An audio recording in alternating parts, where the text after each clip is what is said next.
সুপ্রিয়া একটি ঘড়ি কিনেছে।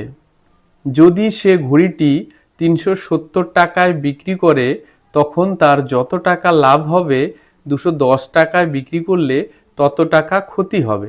ঘড়িটির ক্রয় মূল্য কত? ঘড়িটির ক্রয় মূল্য বের করতে বলেছে, তাহলে আমরা ধরে নিব ঘড়িটির ক্রয় মূল্য এক্স টাকা। ধরি ঘড়িটির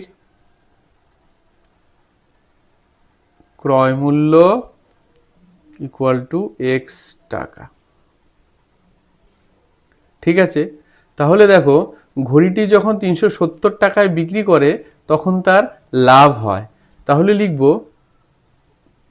৩৭০ টাকায় বিক্রি করলে লাভ হয় কত হবে, সমান সমান, এটা বিক্রয় মূল্য, আমরা জানি বিক্রয় মূল্য মাইনাস ক্রয় মূল্য করলে লাভটা পাওয়া যায়। তাহলে ৩৭০ টাকায় বিক্রি করলে লাভ হয় ৩৭০ মাইনাস এক্স টাকা। আবার ২১০ টাকায় বিক্রি করলে ক্ষতি হয়, তাহলে লিখব ২১০ টাকায় বিক্রি করলে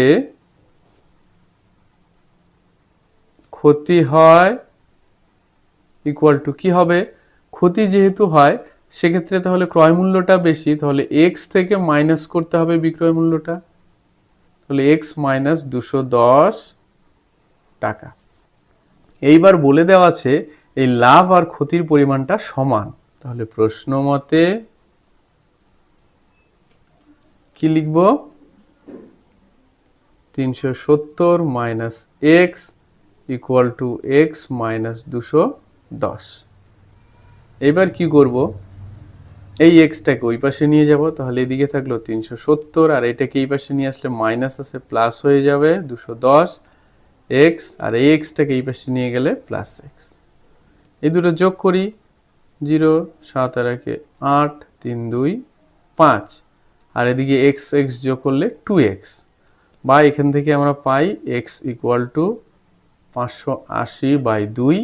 এবার 2 দিয়ে কাটলে 2 দুগুণে 4, 9 দুগুণে 18, 0, বা এক্স ইকুয়াল টু 290। তাহলে এক্সটা কি ধরেছিলাম, ঘড়িটির ক্রয় মূল্য, তাহলে কত বেরোলো 290 টাকা, তাহলে উত্তর হবে ক্রয় মূল্য 290 টাকা।